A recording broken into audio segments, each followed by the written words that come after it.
नमस्कार। बीपीएससी और टीआरई के सभी दोस्तों को जय हिंद। नमस्कार। बीपीएससी और टीआरई के सभी दोस्तों को लर्न टू हिंदी में आप सबका एक बार फिर से स्वागत है। इसके पहले हम देख रहे थे भारतीय संविधान और राज्य व्यवस्था को, जिसका एक पार्ट हम देख चुके हैं और ये मेरा सेकंड पार्ट है। था इसी प्रकार के वीडियो को पाने के लिए चैनल को लाइक करें, शेयर करें, सब्सक्राइब करें और कमेंट करें।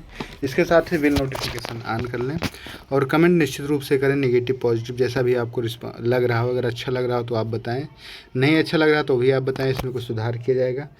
इस पूरी सीरीज में आप देखेंगे कि इसके पहले हम देख चुके हैं सारे सब्जेक्ट को जो भी बीपीएससी में पूछे जाते हैं। कुछ अभी मेरे कुछ सब्जेक्ट बाकी हैं, तो इसकी एक पूरी प्लेलिस्ट रहेगी वीडियो में इस यूट्यूब चैनल पे, आप उसको विजिट करके आप देख सकते हैं। पीछे के सारे वीडियो आप देख सकते हैं, जिससे निश्चित रूप से आपको परीक्षा में लाभ होगा। तो चलिए शुरू करते हैं हम भारतीय संविधान और राज्य व्यवस्था के सेकंड पार्ट को। इसके पहले फर्स्ट पार्ट है, जिसको आप सबसे पहले इससे पहले आप उसको देख लेंगे तो ज़्यादा बेहतर होगा। आप स्टार्टिंग से अपने भारतीय संविधान और राज्य व्यवस्था के सेगमेंट को रिवीजन या रिवाइज कर सकते हैं या बुलेट पॉइंट के रूप में देख सकते हैं। तो जैसे आप इन प्रश्नों का इम्पोर्टेंस देखना चाहें तो ये सामने लिखे गए हैं कि कब पूछे गए हैं। इसमें सारे वही प्रश्न लिए गए हैं जो किसी न किसी बार पूछे गए हैं, पूछे जाते हैं। बार बार पूछे जाने वाले प्रश्नों को ही शामिल किया गया है। इसमें कोई भी बेसिक और फालतू के सवाल नहीं रखे गए हैं। बेसिक आपका क्लियर रहेगा, फिर आप इसको देखेंगे, आपका जो है रिवीजन होगा, रिवाइज होगा, लास्ट टाइम में देख सकते हैं, बुलेट पॉइंट के रूप में देख सकते हैं इसमें। तो चलिए हम शुरू करते हैं, बहुत बात हो गई इस वीडियो में। इसमें देखते हैं भारतीय नागरिकों के मौलिक अधिकार सम्मिलित किए गए हैं संविधान के भाग 3 में।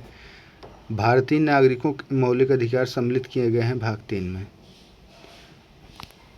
वह संशोधन जिसके तहत मौलिक कर्तव्यों को सम्मिलित किया गया था 42वें संविधान संशोधन के माध्यम से। आगे देखते हैं, अनुच्छेद दिया गया है और जो है संबंधित सूची दी गई है, मतलब कार्य क्या है, उसमें क्या शामिल किया गया है। अनुच्छेद 48 में कृषि और पशुपालन शामिल है।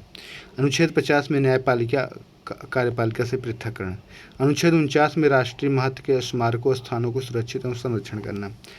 अनुच्छेद 40 में शामिल है ग्राम पंचायतों का गठन। अनुच्छेद 45 में शामिल है 6 वर्ष से कम आयु के बच्चों को शिक्षा और देखभाल।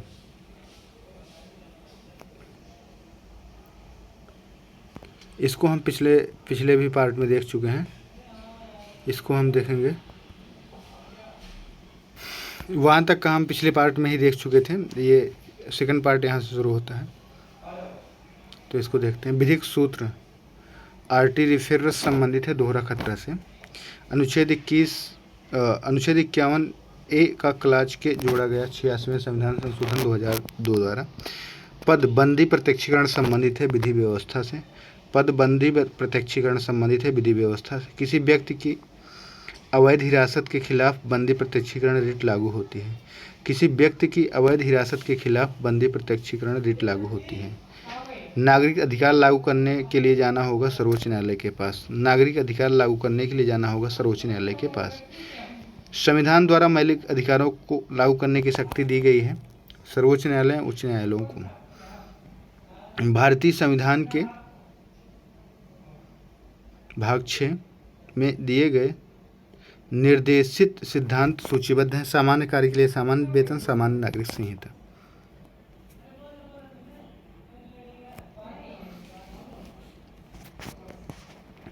आगे देखते हैं वो मौलिक अधिकार जो भारतीय नागरिकों को प्राप्त हैं। वो मौलिक अधिकार जो भारतीय नागरिकों को प्राप्त हैं परंतु गैर नागरिक को नहीं। भाषण एवं अभिव्यक्ति की स्वतंत्रता, अल्पसंख्यकों का अधिकार। भारतीय संविधान द्वारा प्रदत्त अधिकार गैर नागरिकों को भी उपलब्ध हैं। संवैधानिक निराकरण का अधिकार। उच्चतम न्यायालय की व्यवस्था के अनुसार निजी भवनों के ऊपर झंडे को फहराना संविधान के अनुच्छेद 19 एक सब क्लाज ए के तहत हर नागरिक का मौलिक अधिकार है। उच्चतम न्यायालय की व्यवस्था के अनुसार निजी भवनों के ऊपर राष्ट्रीय झंडे को फहराना संविधान के अनुच्छेद 21 क्लाज 1 सब क्लाज ए के तहत हर नागरिक का मौलिक अधिकार है। एक मानव अधिकार जो भारतीय संविधान के अंतर्गत मौलिक अधिकार है शिक्षा का अधिकार। एक मानव अधिकार जो भारतीय संविधान के अंतर्गत मौलिक अधिकार भी है, शिक्षा का अधिकार। भारत के संविधान का वह अनुच्छेद जो प्रेस की स्वतंत्रता से संबंधित है, अनुच्छेद 19। भारत के संविधान का वह अनुच्छेद जो प्रेस की स्वतंत्रता से संबंधित है, अनुच्छेद 19। भारत में मौलिक कर्तव्य है हमारी मिलीजुली संस्कृति को, समृद्ध विरासत को संरक्षित करना व महत्व प्रदान करना।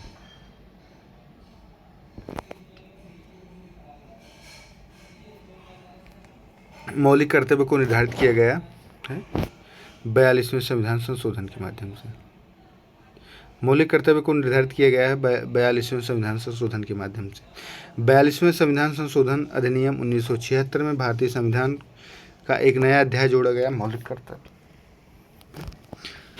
42वें संविधान संशोधन 1976 में भारतीय संविधान में एक नया अध्याय जोड़ा गया, मौलिक कर्तव्य।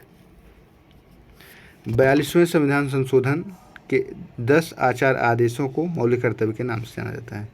42वें संविधान संशोधन के 10 आचार आदेशों को मौलिक कर्तव्य के नाम से जाना जाता है। पंचायती राज प्रणाली व्यवस्था की गई है राज्य के नीति निर्देशक सिद्धांत के अंतर्गत। पंचायती राज प्रणाली व्यवस्था की गई है राज्य के नीति निर्देशक सिद्धांत के अंतर्गत। भारतीय संविधान में अनुच्छेद 12 से 35 के तहत नागरिकों के मौलिक अधिकार प्रदान किए गए हैं। मूलभूत अधिकार नहीं है, संपत्ति का अधिकार। मूलभूत या मौलिक अधिकार नहीं है तो संपत्ति का अधिकार। राज्य के नीति निर्देशक सिद्धांत निर्देश परिवर्तनीय नहीं जबकि अधिकार परिवर्तनीय है, प्रकार का मौलिक अधिकारों से भिन्न है।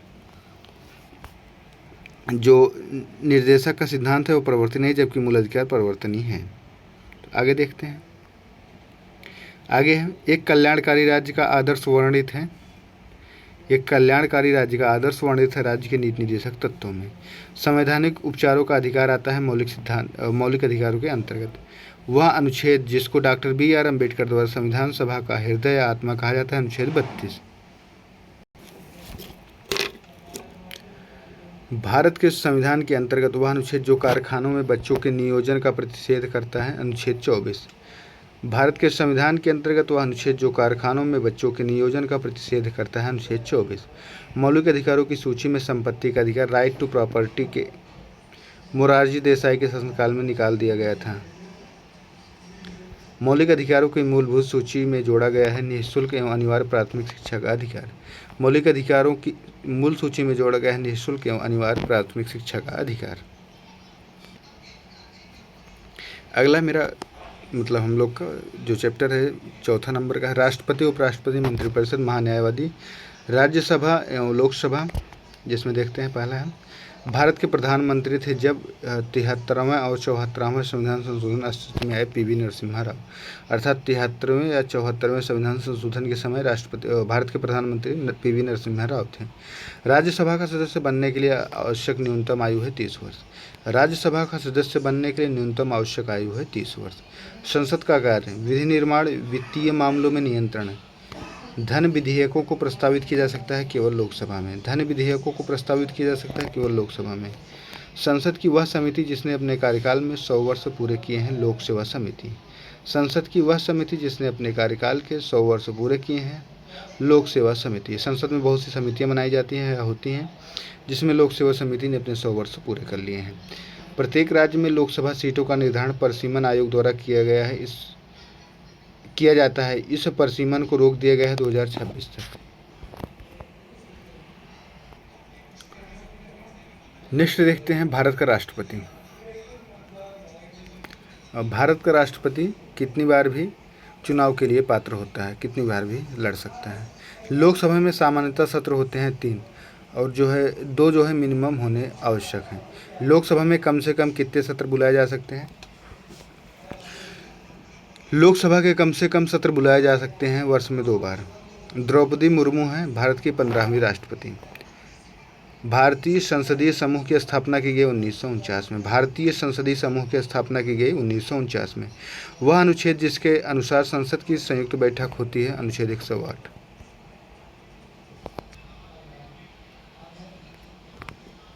संसद की सबसे बड़ी समिति है प्राक्कलन समिति। सामान्यतः सभी महत्वपूर्ण निर्णय लिए जाते हैं मंत्रिमंडल द्वारा। सामान्यतः सभी महत्वपूर्ण निर्णय लिए जाते हैं मंत्रिमंडल द्वारा। स्पीकर पदेन अध्यक्ष होता है कानून समिति का। स्पीकर पदेन अध्यक्ष होता है कानून समिति का। उपराष्ट्रपति का सेवाकाल होता है 5 वर्ष। उपराष्ट्रपति का सेवाकाल होता है 5 वर्ष। उपराष्ट्रपति को पदावधि पूर्ण होने से पूर्व अपने पद से हटाया जा सकता है राज्यसभा के सदस्यों द्वारा। उपराष्ट्रपति को पदावधि पूर्ण होने से पूर्व अपने पद से हटाया जा सकता है राज्यसभा के सदस्यों द्वारा। राज्यसभा का सदस्य चुने जाने के लिए किसी व्यक्ति की निर्धारित न्यूनतम आयु है 30 वर्ष। राष्ट्रपति मंत्रिमंडल के मध्य प्रमुख कड़ी है प्रधानमंत्री। राष्ट्रपति और मंत्रिमंडल के मध्य प्रमुख कड़ी है प्रधानमंत्री। संविधान के अनुच्छेद 113 के तहत वार्षिक बजट 109 अनुदान की मांगें संसद में पेश की जाती हैं। वह संसदीय समिति जो कार्यपालिका के नियम विनियम बनाने के लिए प्रत्यायोजित शक्ति से संबंधित है। अधीनस्थ विधान परिषद समिति।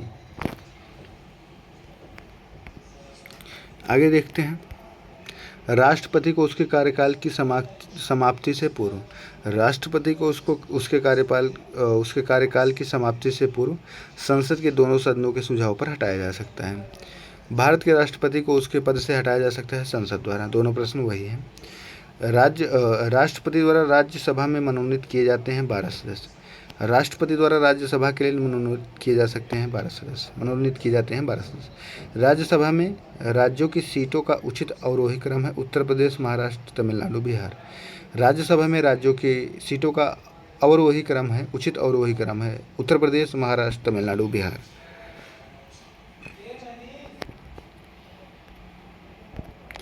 राज्यसभा में होते हैं 250 सदस्य, जिनमें 12 सदस्य भारत के राष्ट्रपति द्वारा मनोनीत किए जाते हैं।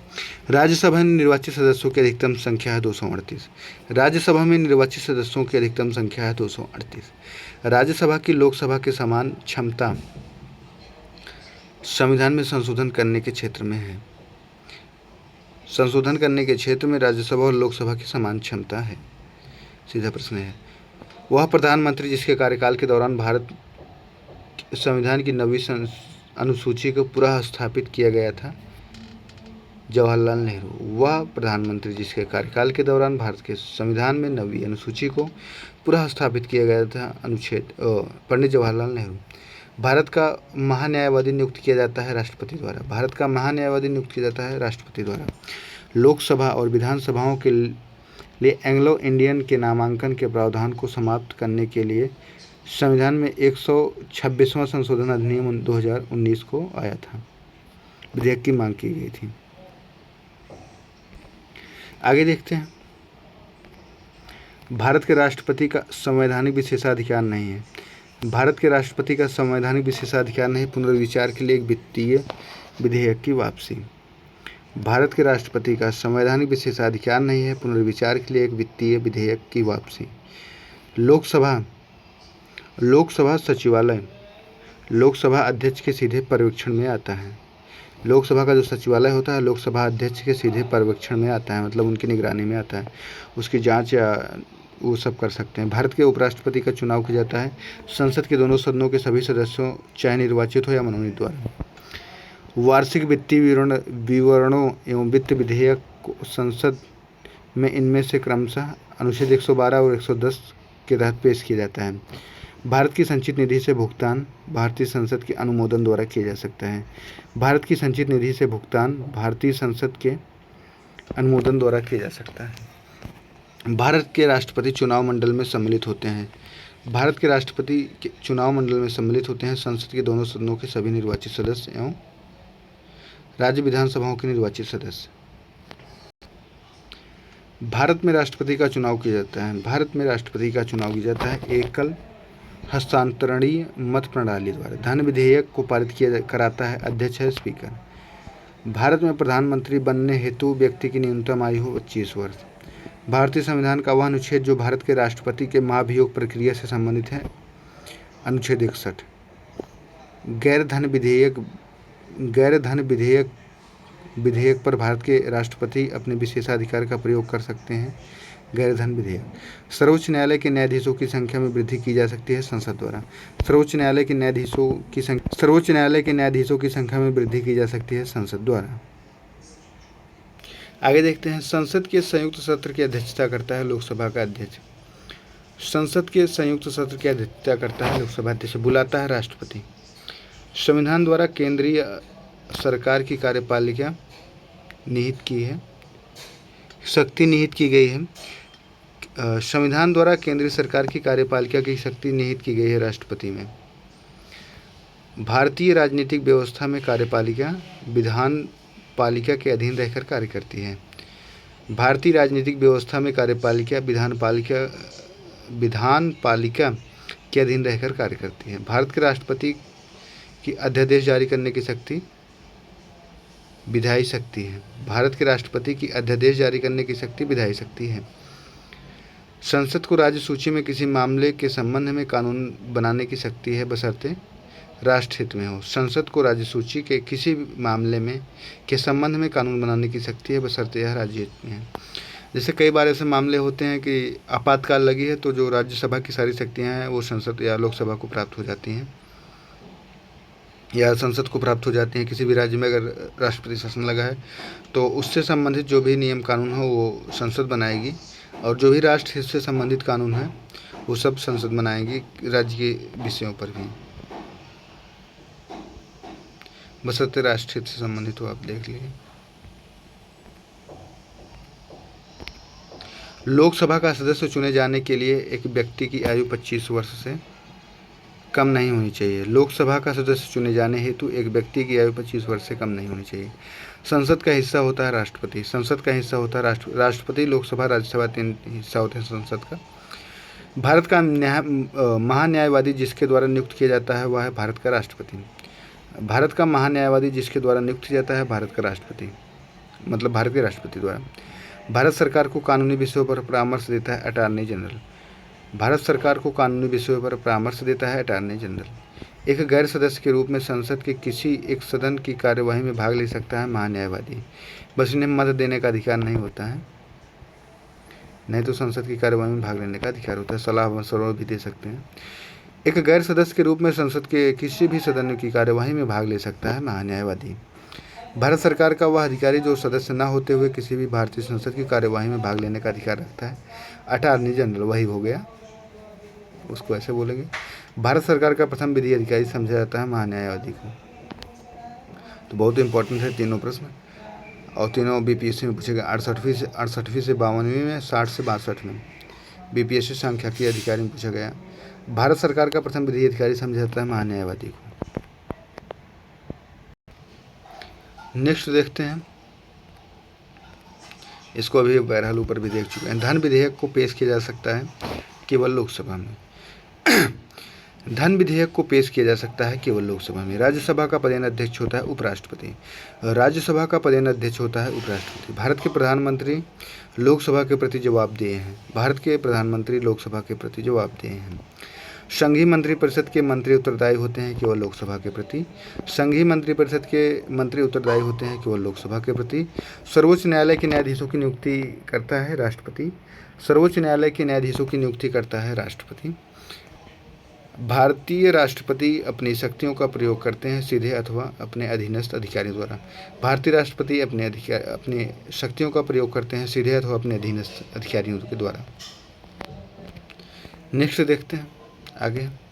एक एमपी की सीट को रिक्त घोषित किया जा सकता है यदि वह अपने सदन में लगातार 60 दिन की अवधि के लिए अनुपस्थित रहता है। तो इसमें निश्चित रूप से उसको शामिल किया जाता है जैसे जब संसद की कार्यवाही चल रहे हो और 60 दिन तक बिना कारण बताए अगर वो कोई अनुपस्थित है तो उन्हें जो है उनका पद रिक्त किया जा सकता है या उनकी सदस्यता समाप्त की जा सकती है। लोक लेखा समिति अपनी रिपोर्ट प्रस्तुत करती है लोकसभा स्पीकर को। लोक लेखा समिति अपनी रिपोर्ट प्रस्तुत करती है लोकसभा स्पीकर को। यदि राष्ट्रपति और उपराष्ट्रपति का पद खाली हो तो भारत के राष्ट्रपति के पद पर होता है भारत के मुख्य न्यायाधीश का। यदि राष्ट्रपति और उपराष्ट्रपति का पद खाली हो तो भारत के राष्ट्रपति का पद पर होता है भारत का मुख्य न्यायाधीश। अगर मुख्य न्यायाधीश भी नहीं है तो अटॉर्नी जनरल ऑफ इंडिया जो है कार्य करते हैं उस पद पे। यदि, ये बहुत इंपॉर्टेंट प्रश्न रहेगा, यदि भारत के राष्ट्रपति का पद खाली है और उपराष्ट्रपति तथा भारत के मुख्य न्यायाधीश उपलब्ध नहीं है तो भारत के राष्ट्रपति नियुक्त किया जाएगा सुप्रीम कोर्ट के वरिष्ठ न्यायाधीश को। अगर ये भी नहीं है तो जो है अटॉर्नी जनरल को नियुक्त किया जाएगा। ये क्रम है पूरा। आगे देखते हैं। और राज्यसभा सदन में अध्यक्षता करने वाला अधिकारी उस सदन का सदस्य नहीं होता, राज्यसभा जो उसकी अध्यक्षता करता है। तथा इसी प्रकार के वीडियो को पाने के लिए चैनल को लाइक करें, शेयर करें, सब्सक्राइब करें, कमेंट करें और आप प्ले लिस्ट के इसके पहले के वीडियो को देख लें और इसके बाद के भी वीडियो को आप देखना ना भूलें, बेल आइकन ऑन कर लें। तो मिलते हैं जल्द ही इसके नेक्स्ट पार्ट में। जय हिंद, नमस्कार। हंसते रहिए, मुस्कुराते रहिए, अपने और अपनों का ख्याल रखिए, पढ़ते रहिए।